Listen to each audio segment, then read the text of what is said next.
Hello viewers, Adib Hasan স্টোরে আপনাদের স্বাগতম। আজকে আমরা কথা বলবো আজক এক রুম হিটার সম্পর্কে, যেটা সম্পূর্ণ লাইটিং দিয়ে তৈরি করা, মানে হিটিং এর মাধ্যমে আপনার রুমটাকে গরম করে দিবে। আমরা যদি একটু অন করে দেখাই তাহলে আপনারা কিন্তু বুঝতে পারবেন। এই যে এটা একটা স্টেপ, এটা আর একটা স্টেপ, দুইটা স্টেপে আপনি এটাকে চালাতে পারবেন। কথা হলো আমরা তো 2000 ওয়াট 3000 ওয়াটের রুম হিটার দেখেছি, কিন্তু এটা মাত্র 800 ওয়াটের রুম হিটার।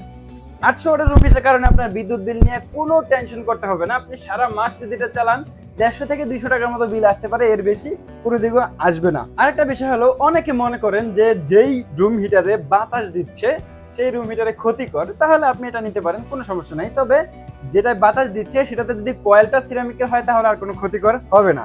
হ্যাঁ, এই রুম হিটারটা একটা বিশেষ একটা প্রক্রিয়া আছে, সেটা হলো এই রুম হিটার যদি আপনি চালান, বাচ্চারা হাঁটাহাঁটি করবে, যদি তার গায়ে লাগে, এটা যদি পড়ে যায়, এটা অটোমেটিকলি অফ হয়ে যাবে। আমরা যদি একটু কাত করে দেখাই তাহলে বুঝতে পারবেন। এই যে একটু লাড়া দিচ্ছি, অফ হয়ে গেছে, আবার বসালাম, রানিং হয়ে গেল। তাহলে এদিকে আমি একটু আনি, দেখছেন, হালকা হালকা একটু না রাখাইলে এটা অফ হয়ে যাবে। আপনার কথা হলো যদি অলওয়েজ রানিংই থাকতো তাহলে আপনার এটা যদি উপর করে পড়ে যাইতো, তাহলে যদি কাপড়ের উপরে পড়তো পড়ে যাওয়ার সম্ভাবনা ছিল। কিন্তু এটা যেহেতু অটোমেটিকলি সিস্টেম, তাহলে আপনার আর কোনো টেনশন নেই, কারণ এটার নিচে একটা সেন্সর দেওয়া আছে, এই যে দেখতে পাচ্ছেন।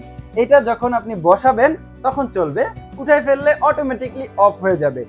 এইটা উইনস্টার কোম্পানির মাত্র 800 ওয়াটের লাইটিং সিস্টেম রুম হিটার। এটাতে দুইটা হ্যালোজিং লাইট দেওয়া আছে, আপনারা এখানে দেখতে পাচ্ছেন। সামনে একটা সিরামিকের প্যাড দেওয়া আছে। হিটিং সিস্টেমটা অনেক ভালো, খুবই দ্রুত আপনার রুমটাকে হিট করে দিবে। আপনি এই রুম হিটারটা চালালে আপনার বিদ্যুৎ বিল নিয়েও কোনো টেনশন করতে হবে না। যারা এই আকর্ষণীয় রুম হিটারটি আমাদের থেকে নিতে চান, সরাসরি আমাদের শপে চলে আসবেন, অথবা ভিডিওর স্ক্রিনে নাম্বার দেওয়া আছে, কল করে আপনার পছন্দের প্রোডাক্টটি ক্রয় করে নিতে পারবেন। তবে সবাইকে ধন্যবাদ। আসসালামু আলাইকুম।